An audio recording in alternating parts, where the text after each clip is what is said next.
एकलव्य ने अंगूठा काटने के बाद कल्कि अवतार और कलयुग को लेकर किया था भविष्यवाणी।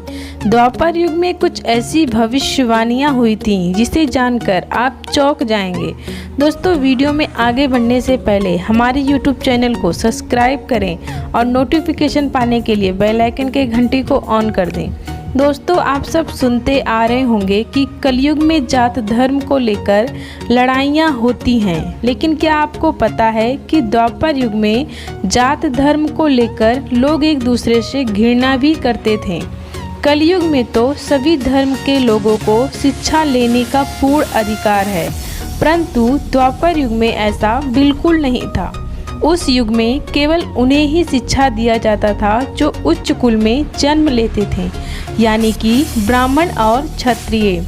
अन्य समुदाय के लोगों को शिक्षा नहीं दिया जाता था।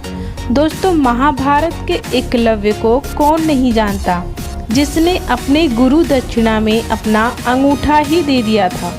कहा जाता है कि जब एकलव्य ने अपना अंगूठा गुरु दक्षिणा में दान दिया था, तब वह कलयुग में कल्कि अवतार को लेकर एक भविष्यवाणी भी की थी, जिसमें उन्होंने बताया था कि कलयुग के अंत में कल्कि अवतार को पहचानने का कुछ संकेत। आइए जानते हैं उन भविष्यवाणियों और उन संकेतों के बारे में।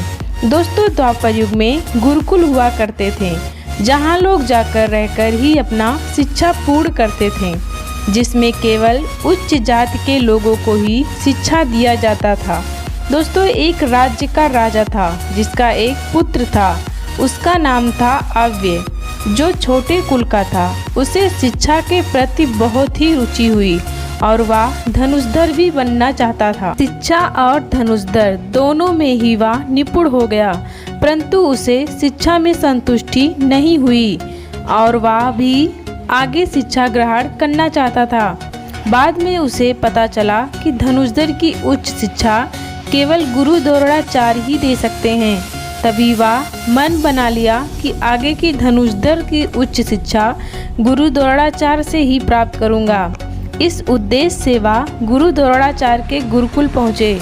जब गुरु द्रोणाचार्य ने देखा कि वह आदिवासी है, तो उन्होंने शिक्षा देने से मना कर दिया।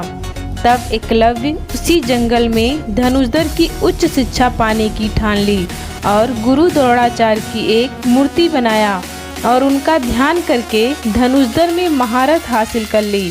एक बार गुरु द्रोणाचार्य अपने शिष्यों और एक कुत्ते को लेकर उसी जंगल में घूम रहे थे। तभी उनका कुत्ता रास्ता भूलकर एकलव्य के आश्रम में जा पहुंचा और जोर जोर से चिल्लाने लगा। धनुषधर की धनुष अभ्यास करने में बाधा पड़ने के कारण एकलव्य ने बाण से ऐसा निशाना लगाया जिससे कुत्ते को खरोच भी नहीं आया और वह कुत्ता चुप हो गया। यह सब देख गुरु द्रोणाचार्य और उनके शिष्य आश्चर्य में पड़ गए कि ऐसा धनुर्विद्या में निपुण व्यक्ति हमने आज तक नहीं देखा। तुरंत गुरु द्रोणाचार्य उस धनुर्विद्या को ढूंढते हुए एकलव्य के आश्रम में पहुँचे। एकलव्य के बाण चलाने की प्रक्रिया देखकर गुरु द्रोणाचार्य अचंभित हो गए और वह तुरंत एकलव्य के गुरु के बारे में जानने की कोशिश की।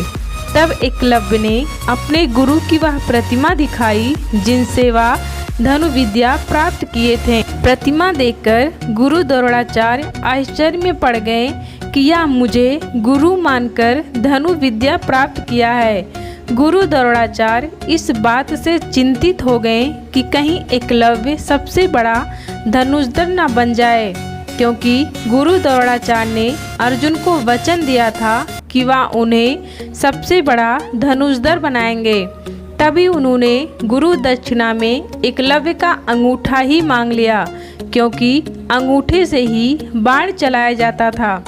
तभी एकलव्य ने तलवार निकाली और अपना अंगूठा गुरु द्रोणाचार्य को समर्पित कर दिया। उसके बाद एकलव्य अपने गांव वापस जाते हैं। वहां जाकर उन्होंने सारी बात सबको बताई। तभी उनके गांव का एक व्यक्ति उनसे कहता है, हे बेटा, इस युग का अंत बहुत ही निकट है। सारे क्षत्रिय आपस में लड़कर खत्म हो जाएंगे। जो अगला युग आएगा उसमें एक महान योद्धा उच्च कुल में पैदा होगा जो हम लोगों का उद्धार करेगा। उसके कुछ समय बाद एकलव्य ने 2 उंगलियों से तीर चलाने की विद्या भी सीख ली। दोस्तों आपको बता दें कि उन उंगलियों से तीर चलाने की विद्या कलयुग में आज भी कुछ देश के लोग इस्तेमाल कर रहे हैं। महाभारत के युद्ध के बाद आप सभी ने देखा होगा कि सारे क्षत्रिय कैसे आपस में लड़कर खत्म हो गए थे और उस युग का अंत हुआ था। ठीक उसी प्रकार कलयुग में भी होगा। दोस्तों वीडियो अगर पसंद आए तो एक लाइक करना और दोस्तों में शेयर करना। धन्यवाद।